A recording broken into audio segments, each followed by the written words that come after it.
પુષ્પક બારમાં થયેલા મર્ડર પ્રકરણમાં સેલવાસ કોર્ટે 11 આરોપીઓના 5 દિવસના પોલીસ રિમાન્ડ મંજૂર કર્યા।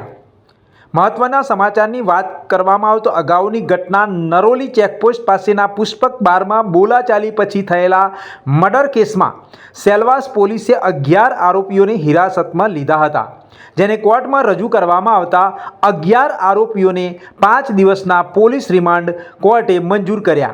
આ કેસમાં દાના પોલીસે ભારતીય ન્યાય સંહિતા 2023ની કલમો લગાવી હતી।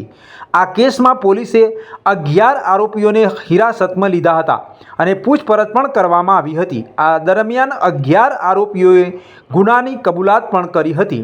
આ આરોપીઓમાં संदीप राजू उत्तर प्रदेश, दीपक कुमार उत्तर प्रदेश, सोमनाथ कुमार नेपाल, अनिल वर्मा उत्तर प्रदेश, महेंद्र यादव नेपाल, पवन उत्तराखंड, संदीप कुमार उत्तर प्रदेश, हेमंत कुमार चौधरी नेपाल, राजकुमार यादव नेपाल, सुजीत हरदर पश्चिम बंगाल, सागर गुरुंग नेपाळनी सेलवास पोलीसे धरपकड़ आ आरोपीओनी करी हती અને કોર્ટમાં રજૂ કરવામાં આવ્યા હતા, જ્યાંથી સેલવાસ પોલીસને 20 જુલાઈ સુધીના રિમાન્ડ મળ્યા હતા।